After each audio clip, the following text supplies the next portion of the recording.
en que nosotros vivimos en este tiempo, ser conformados a esta condición tan grave. Cuando el Señor le dice a su iglesia que dice ser rico, pero en realidad es pobre, miserable, desventurado, le dice: yo te aconsejo que compres oro refinado en fuego. Y aquí podemos ver un principio muy importante para cumplir nuestro llamado en estos últimos tiempos, porque dice: te aconsejo. Y es una iglesia que es indiferente a la orden del Señor. Es una iglesia con la que no se puede hablar con autoridad. Es una iglesia a la que se le aconseja, pero en realidad el Señor es el dueño de la iglesia. Él es el Señor de la iglesia, y no es posible que Él aconseje a la iglesia, porque la iglesia es incapaz de oírle y es incapaz de obedecerle. Entonces el Señor, puedo ver aquí su paciencia, su misericordia, y Él está confrontando ese orgullo de la iglesia de los últimos tiempos, esa soberbia donde la iglesia dice: yo soy rico. Y así hay muchos cristianos que dicen: yo soy rico, y creen que no necesitan ya de Dios en sus vidas. Y yo recuerdo lo que nos dice cuando habla del oro, lo que nos dice la primera carta de Pedro, capítulo 1, verso 7. Te invito para que abras tu Biblia y me sigas de esta manera, y tú por ti mismo puedas comprobar lo que aquí el Señor nos está diciendo. Cuando en esta escritura el Señor cuando se refiere al oro, está hablando de las aflicciones, porque Pedro escribió estas dos cartas, la primera y segunda de Pedro, fueron escritas para la iglesia que estaba ya sufriendo persecución bajo el Imperio Romano. Entonces, aquí les dice: en lo cual ustedes se alegran, aunque ahora por un poco de tiempo, si es necesario, tengan que ser afligidos en diversas pruebas, para que, sometida a prueba vuestra fe, mucho más preciosa que el oro, el cual perecedero se prueba con fuego, se halla en alabanza, gloria y honra cuando sea manifestado Jesucristo. Dice el Señor que cuando Él sea manifestado y Él venga por su iglesia, desea que seamos hallados en una fe que es más preciosa que el oro. Entonces, cuando el Señor está hablando a la iglesia de la Odisea y le aconseja que compre oro refinado en fuego, está diciendo que es una iglesia que en realidad no es una iglesia de fe. No es una iglesia de fe. Y como es una iglesia que dice: yo soy rico, es una iglesia orgullosa, autosuficiente. Así que hay este peligro de que muchos en su vida espiritual, en su relación personal con Dios, se vuelvan independientes, digan conocer a Dios, digan caminar con Dios, pero en realidad no están viviendo su vida en Cristo, y no están ellos caminando con una fe auténtica. Se han vuelto religiosos, necesitan comprar oro refinado en fuego, y eso habla de una fe auténtica. Es gente que todo lo quiere hacer a base de su esfuerzo, que depende del afán en su manera de vivir. Así que es gente que cree que puede comprar oro refinado en fuego, como que Dios está haciendo ironía, como que Él está haciendo un sarcasmo a la iglesia y diciéndole: a ver, compra oro refinado en fuego. Entonces se está refiriendo que no tiene esta iglesia la fe, una fe auténtica para vivir en estos últimos tiempos. Este es el peligro de una apostasía, de una iglesia que no está viviendo en una fe auténtica, que dice creer, pero vive en incredulidad, y constantemente está dudando del amor de Dios, y constantemente está en una crisis en su fe. Por eso veremos a muchos que realmente no son fieles, ni siquiera para congregarse son fieles, mucho menos para servir a Dios, porque es una iglesia que está en tibieza y que necesita fe auténtica, comprar oro refinado en fuego. Se le dice también que compre vestiduras blancas, y esto me recuerda lo que vimos en Apocalipsis capítulo 7, verso 13. Apocalipsis 7, verso 13, donde habla de las ropas blancas.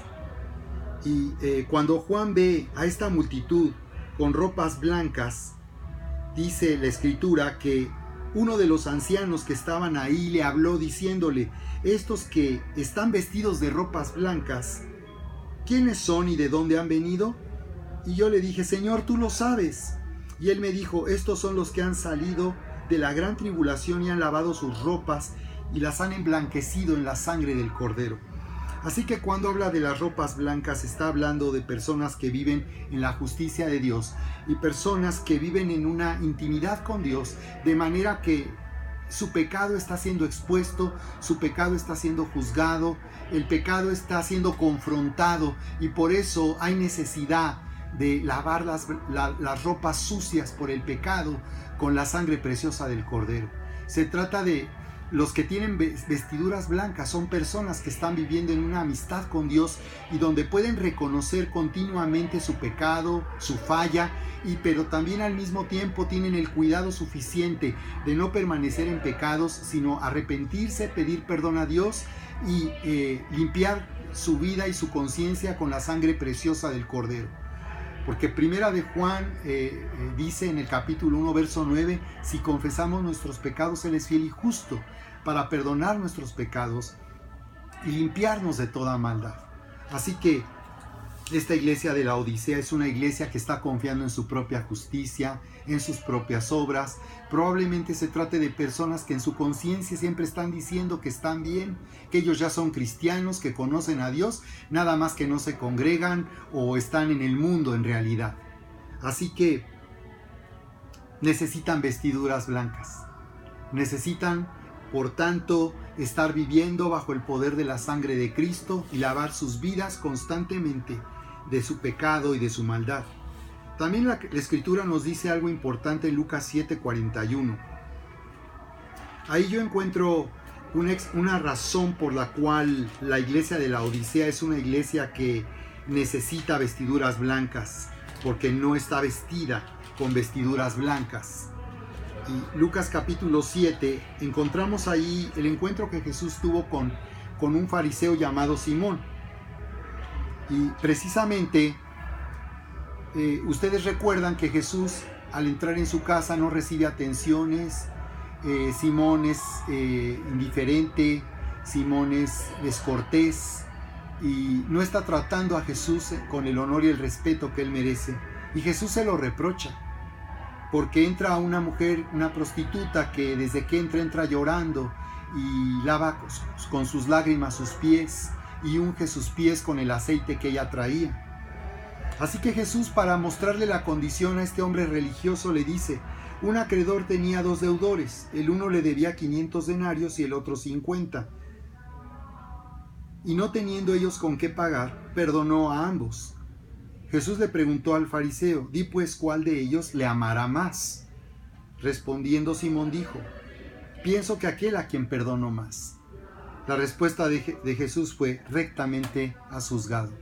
Así que lo que aquí vemos es que esta iglesia de la Odisea es una iglesia que la razón por la que no ama a Jesús y es tibia y no ama a Jesús, no ama al mundo, pero no a Dios el Padre. Es una iglesia que no sirve a Dios, que no está sirviendo. Son creyentes que no están inclinados a servir. Son creyentes que no están sirviendo. Son creyentes que consideran una carga servir a Dios. La razón de eso es porque Simón era como esos acreedores que creía que no tenían mucho que perdonarle. No estaba estimando el amor de Dios porque él no se había dado cuenta de cuánto Dios le había perdonado, de cuánto él necesitaba reconciliarse con Dios y ser amado por Dios. Qué pena, pero eso es algo que está ocurriendo con la Odisea. Es una iglesia que dice amar a Dios, dice amar a Jesús, pero en realidad no es así. En realidad cree que no tiene razones para amar a Jesús como para ser fiel al Señor. Y finalmente le dice: unge tus ojos con colirio para que veas. Y esto nos habla de que pues es una iglesia que no ve como el Señor ve. Es una iglesia que está viendo a través de su orgullo, a través de las cosas del mundo, está viendo todas las cosas. Así que me parece interesante hacer esta comparación, porque estamos entrando en una estación en la que el Señor se dispone a hacer grandes cosas. Tengo un comentario de de un hombre que se llama Bill Hamon y que es un hombre muy reconocido por su ministerio profético. Él tiene más de 80 años en el ministerio profético y él es una de las personas, es un veterano, Bill Hamon, del Evangelio, uno de los generales de estos últimos tiempos, y él se refiere a este año 2018 como un año glorioso y próspero. Dice él que será como el día de Pentecostés original, donde de repente fueron investidos de poder de lo alto. Y él está diciendo que en este año la iglesia comenzará a surgir y a brillar a medida que reciban el nuevo empoderamiento y comiencen a revelar y demostrar la gloria del Señor. Me parece que es muy